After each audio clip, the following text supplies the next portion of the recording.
That was a really, really tough watch. I don't know where my glasses are. Look, talking about glasses, that referee, right? Listen, I don't whinge about referees very much on this channel at all. I really don't, and certainly never. I might mention them at the end of a video midway through, but I never start off talking about referee. Did he know the rules? I mean, it would have sounded like really sour grapes if he'd have lost that and I was moaning about the referee. I'm not sure he won the rules. He had St Alvarez tackle, honestly, won the ball really, really cleanly. It was awful. There were throw-ins that should have been given one way. There were corners that should have been given the other way. And it was for both teams. Well, he was awful. He didn't need to stop Jared Bowen got kicked in the calf. He didn't need to stop the game.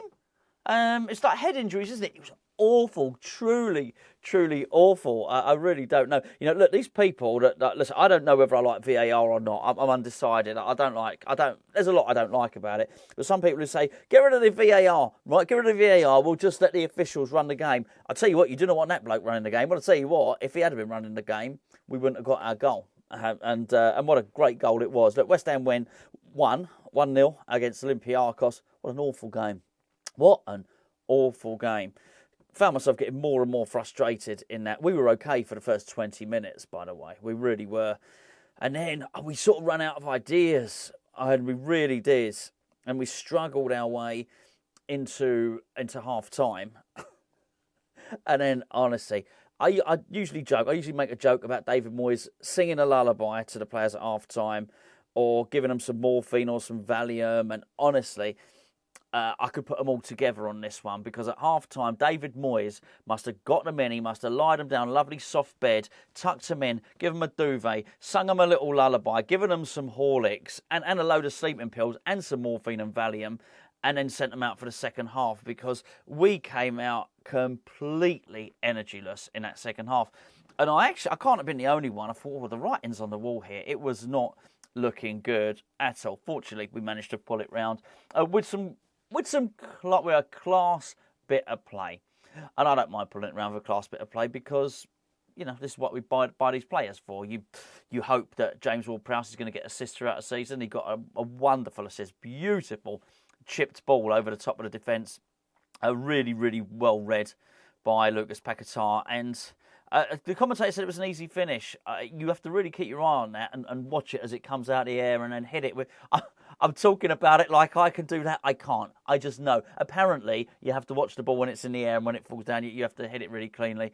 Yeah, great goal. Actually, really, really good goal. A goal worthy of winning any game of football. And let me just say, particularly a game of football where the opposition did not have a shot on target. I don't think they had a shot on target. Now, that's not to say they couldn't have scored. They hit the post at one point. I think it was a corner, flick-on header. That was later on in the game once Souček was on. I think Emerson lost his man at the back post. He hit the back post. But they were not threatening us much at all. The biggest problem we had. So Fabianski didn't have a save to make all game. The one time he did have to do something, he bloody dropped the ball. He went up to catch it, dropped the ball, and then, bit of double-edged good fortune, actually. Fortune number one, it was offside. Fortune number two, the geezer missed it anyway. So, look, I was going to say they weren't very good, Olympiacos. They came to defend. They came to sit back and they came to play for a point.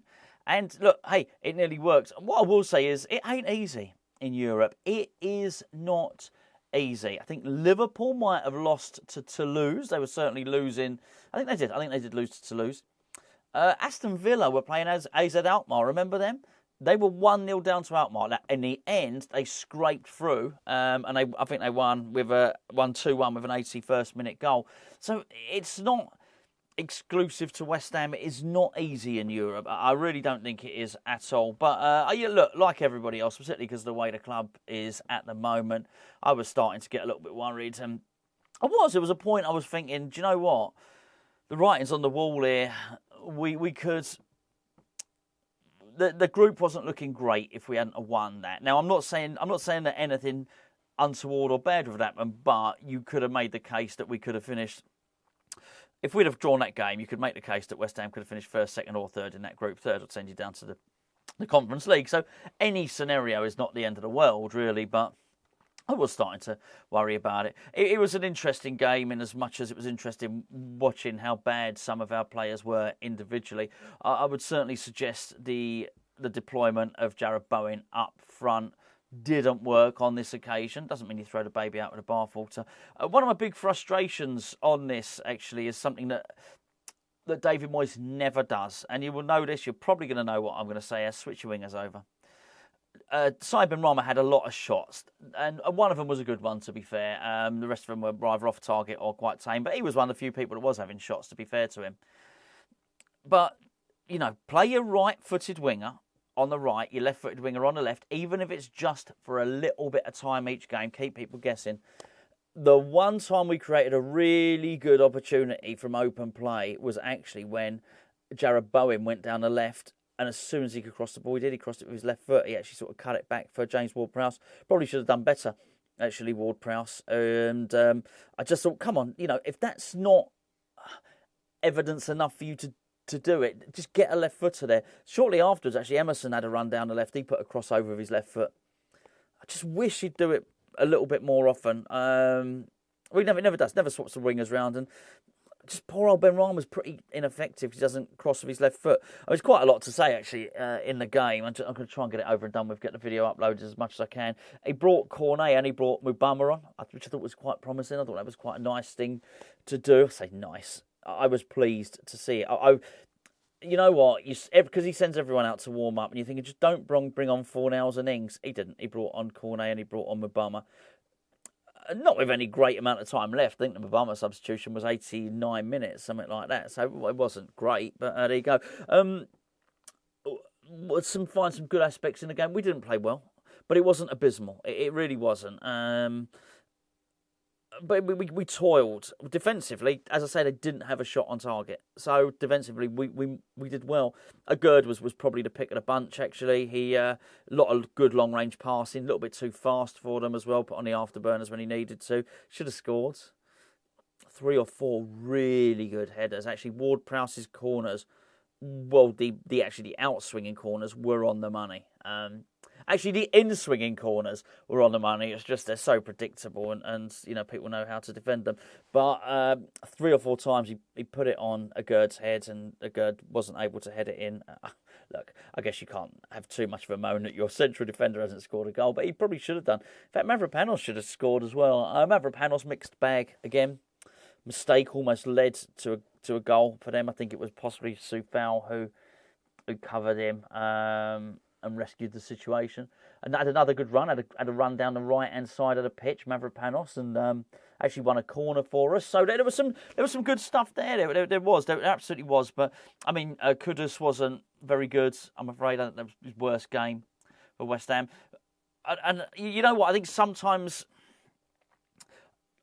when players don't get service, I think there's a tendency, particularly from me, to blame the manager. I can't really too much in this game. He played pretty much all of his best attacking players, I thought anyway.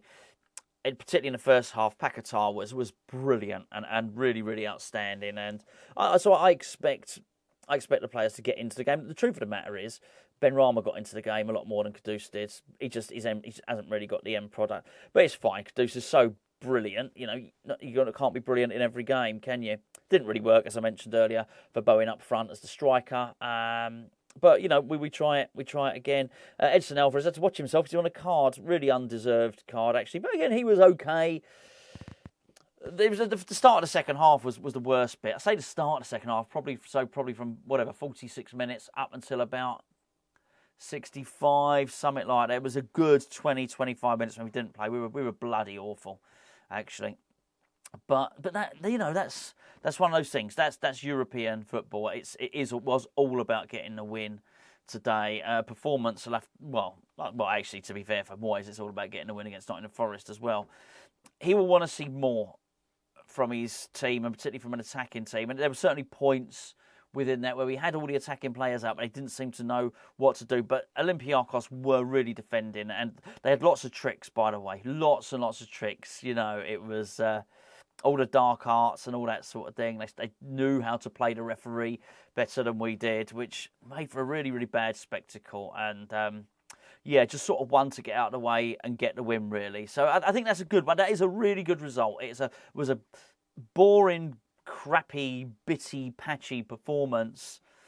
But at the end, it's a really, really good result. And I don't know, look, I didn't watch the Liverpool game. Quite possibly, Liverpool had a really good performance, but a bad result. You'll certainly take the result, won't you? But so, yeah, onwards and upwards, we move on to the Nottingham Forest game. It was a win that David Moyes needed, but more importantly than David Moyes, spent too much time talking about him, really. But it was a game that West Ham needed to win, to get control. We lost a game. Okay, fine, we lost a game in Europe, but let's get control back of that group. And it's really important that we finish top of the group because we skip around, don't we? We skip the early, I think it is the early February games. And make no mistake about it, with the African Cup of Nations finishing early February, we can really do with skipping that. I think it's the last 32, that first knockout, double header, isn't it? Home and away. So really good to skip those. Anyway, there you go. Ultimately, job done. Good performance? No, but it was a really, really good goal. And I have to say, you probably got to say, even though they were sat back and they were defending it, if your defence keep a clean sheet, then you know what, you've done all right. And we don't keep too many clean sheets this season. So David Moyes will be pretty damn pleased about that, I think.